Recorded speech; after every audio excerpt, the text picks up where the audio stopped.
it's Lon Seidman, and we're taking a look today at the Epson DS560 high-speed office scanner. This is one of these low to mid-volume scanning devices that actually folds up pretty small on your desk, so when it's not in use, it's not taking up all that much space. Now, they have another one that looks just like this called, I think, the DS510, which I reviewed last year.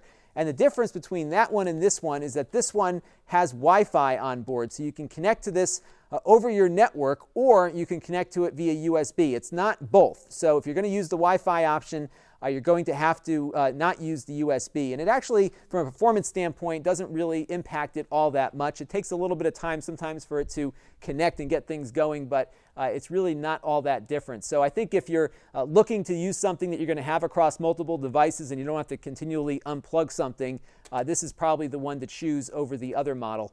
They both perform about the same otherwise. Now, there's two different Wi-Fi modes. I have it in a mode right now where it connects to my network. So any device on my network that has the right application loaded can find the scanner and use it. It only lets one in at a time. So if somebody has like the iPad version open, it will not let a PC connect or a Mac connect. So basically, somebody's got to scan, close the app, and get out. Otherwise, they'll kind of hold the device to their computer for a length of time.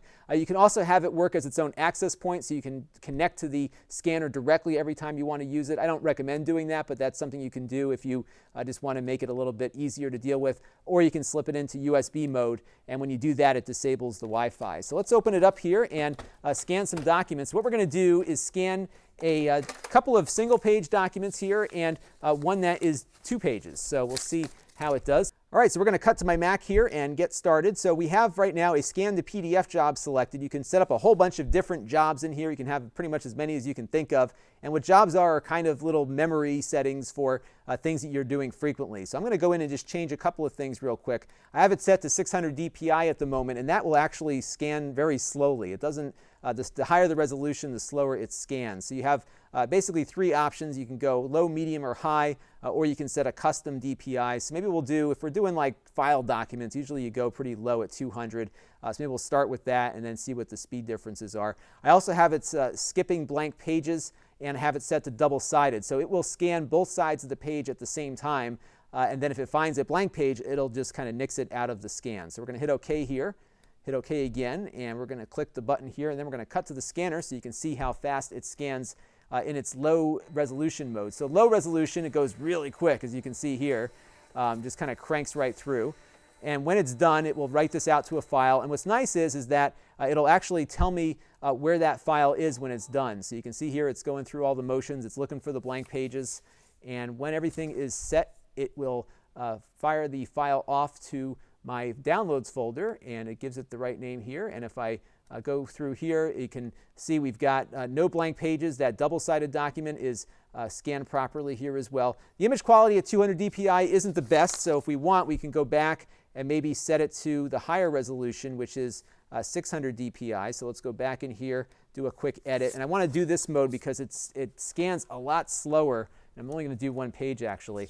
It scans a lot slower in that mode, so you don't get that really high-speed document flying through the scanner kind of thing when you go into this mode here. So we'll hit OK, hit OK again, and we will hit the scan button once more, and we'll cut back to our device here, and you'll see the difference in speed. So I think if you want quality, you're going to pay for it in the scan speeds. So as you can see, it's a very different animal when you're scanning at 600 DPI. But we're going to do one more. I'm just going to switch it to the 300 DPI so you can see how that scans. And here we are at 300 DPI. So 300 DPI is probably kind of the sweet spot in how all that works. But I like the simplicity of the scanning application. You can also scan documents into the application and kind of work with them in there. What I really like, though, is that you have the ability to use your tablet. So your smartphone or your tablet will also work with it over the Wi-Fi. So we're going to close out my Mac application because, again, only one can be in at the same time. And what I'm going to do now is take out some documents here. We're going to load these in the scanner, and I'm going to switch over to my iPad screen real quick so you can see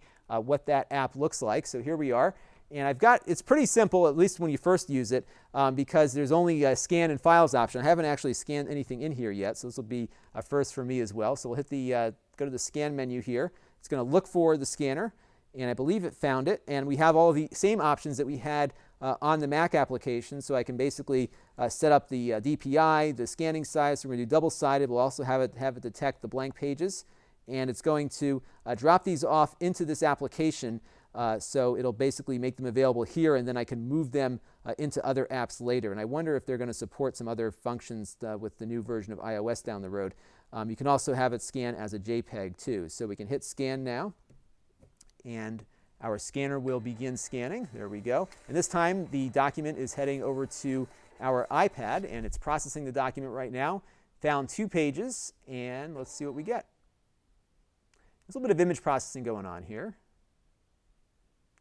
And there we go. And you also have some image management within the app as well. So once you do the scan, you can move the order of documents around here. So I can take this one and move it to the second page. I can rotate the pages and do all that sort of thing. And when I'm done, I can click Save over here, or tap Save, and it saves it within the app. And now if you go back to our file screen here, we have that file, and we can toss this now to other applications on my iOS device. I'm happy with the speed that comes out of this. The scan is really fast, a lot better than it was in the past with the Epson scanners. So that prior model that I reviewed a couple of last year was a little slow in between scans because the software was like doing what it was doing, and then it was requesting another page. Now it looks like they've added some threads to the application, so you can scan and do all that processing simultaneously, so there's less waiting involved. And they've done a nice job with this. This is a pretty, these scanners can get really expensive, especially some of the Fujitsus have been rather up there in price. This, I think, is actually working as well as the Fujitsus are now, especially from the standpoint of software. And in some ways, it's a little bit better than their flagship consumer-ish model, the iX500, because this allows you to use more than one computer with the wireless. So on the Fujitsu side, only one computer can be connected or paired with the wireless on this. It looks like this one will work with as many as you can find. And the app on the iPad is a little bit better than the Fujitsu one is. So I'm pretty impressed with it. I think it's a good little scanner. They've made a lot of improvements on the software side of things, and I think for the price, it's a pretty good workforce scanner for your home office or even your mid-size office. I think it's going to do pretty well. And it's also, I should add, Twain compatible, so it'll work with a lot of applications that are looking for scanners too. So that is the Epson DS560, and this is Lon Seidman. Thanks for watching.